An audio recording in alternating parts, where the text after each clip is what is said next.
In the fall of 1936, in a time of misery and despair, with 18 million unemployed in the country, Orson Welles and I formed WPA Project 891, also known as the classical unit of the Federal Theatre. Our home was the Maxine Elliott's Theatre at 38th Street and Broadway, and our third production was a new musical described by its author and composer Marc Blitzstein as a labor opera composed in a style that falls somewhere between realism, romance, vaudeville, comic strip, Gilbert and Sullivan, Brecht, and agitprop. That spring of 1937 was a violent one, with rising conflict between management and newly organized labor. The Cradle Will Rock was laid in a company town known as Steel Town, USA. And very soon it dawned upon the WPA authorities that with Blitzstein's opera, we had a tiger by the tail. On June 12th, while we were in our final rehearsals with masses of scenery all over the stage and an orchestra of 26 in the pit, an order was received by all WPA directors banning the opening of any new production until further notice. Welles and I took this order personally and countered with an announcement that since our show was ready to open, we had every intention of presenting it on June 17th as scheduled.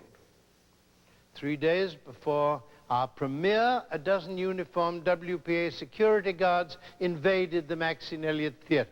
They occupied the box office, the stage, and the dressing rooms to make sure that no government property was used or removed.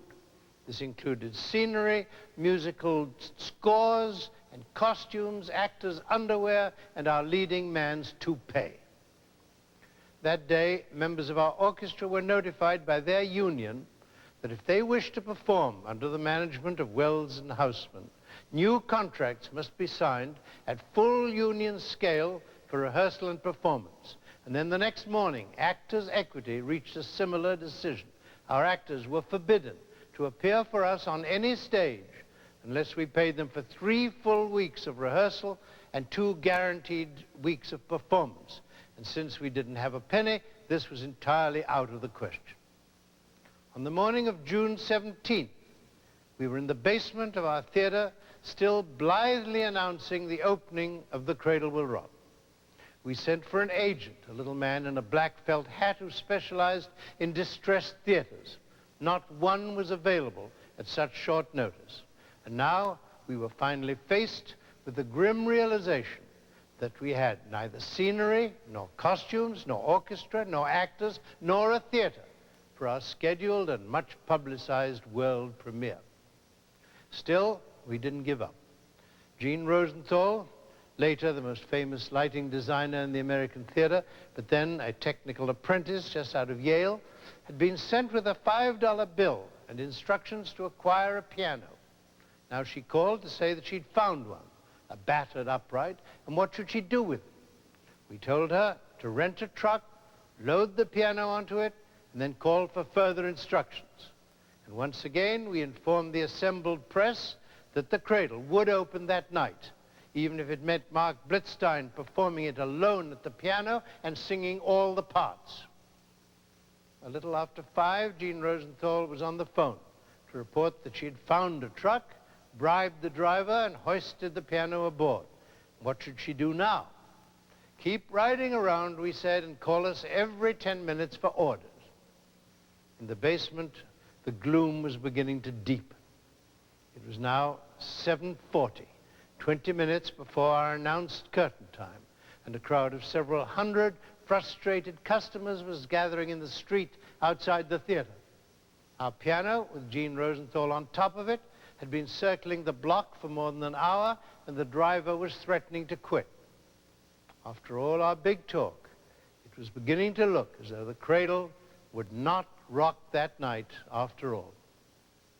At that moment, the man in the black felt hat suddenly reappeared with a rusty key in his hand, which he assured us would admit us to the Venice Theater on 7th Avenue at 59th Street at the cost of $100. The key was snatched from him, and he was paid with money borrowed from members of the press.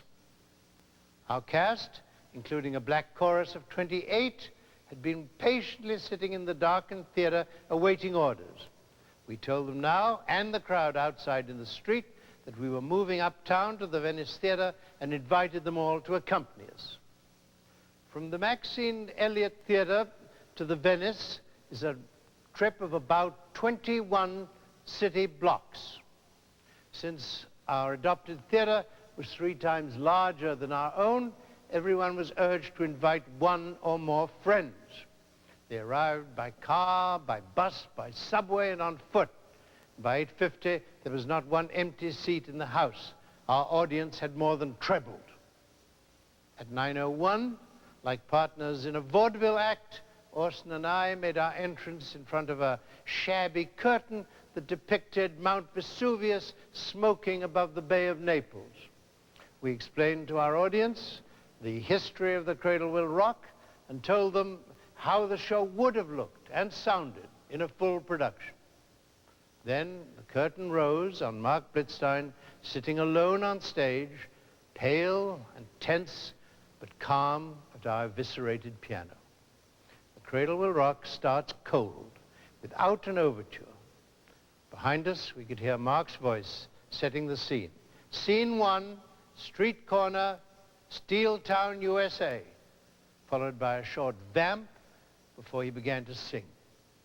And then a most amazing thing happened. Within a few seconds, Blitzstein became aware that he was no longer singing alone. It took a handheld spotlight a few seconds to locate the source of that second voice.